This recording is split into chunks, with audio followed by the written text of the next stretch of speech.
Académie Petit Théâtre vous présente Contes pour enfants en français, intitulé Les trois poissons et les pêcheurs. Avant de commencer, je vous invite à vous abonner à la chaîne et la partager avec vos amis. Bien sûr, avec un petit like et un super commentaire. Elle était une fois dans une rivière douce et calme, contenait un passage caché à l'œil des passants que personne ne l'avait fréquenté auparavant. Vivaient en paix trois grands poissons. Un jour, deux pêcheurs passaient par hasard au bord de la rivière. Soudain, ils aperçurent les trois grands poissons qui se réjouissaient dans la surface de l'eau.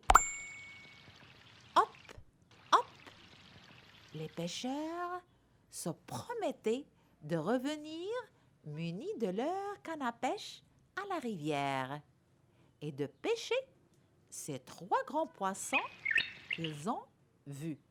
L'un dit à l'autre: « Mon ami, regarde ces trois grands poissons, comme ils sont belles. On pourrait les vendre et devenir très riches. Que penses-tu? De revenir les pêcher avec moi? » Bonne idée. Les trois grands poissons entendaient la discussion des pêcheurs. L'une regardait l'autre, terrifiée. Un poisson parmi eux, reconnu, très intelligent et raisonnable, s'inquiétait et avait peur de ce qu'il a entendu.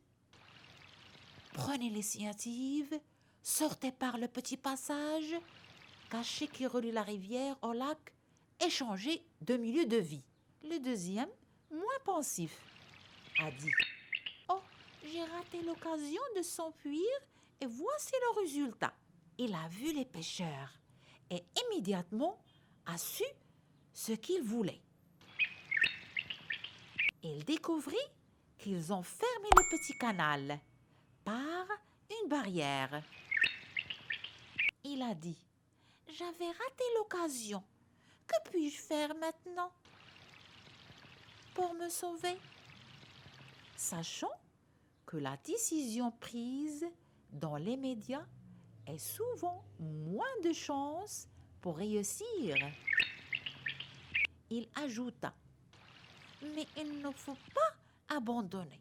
Je dois lutter jusqu'à la fin. » Il a pensé à une ruse intelligente, prétendant qu'elle est morte, allongée sur son dos à la surface de l'eau, sans le moindre mouvement. Les pêcheurs l'a pris, croyant qu'elle est morte, et l'a posée au bord de la rivière. Elle s'est avancée petit à petit, et hop, saute dans le lac et s'enfuit des pêcheurs. Et le troisième poisson, feignant, paresseux, incapable de réagir, restait immobile dans sa place jusqu'à l'arrivée des pêcheurs. Ils lancent leur canne à pêche, il l'a pris facilement. Chers enfants, la morale d'aujourd'hui: dans la vie, on doit réagir au moment convenu. La prévention est meilleure que la guérison. Au revoir, à la prochaine histoire.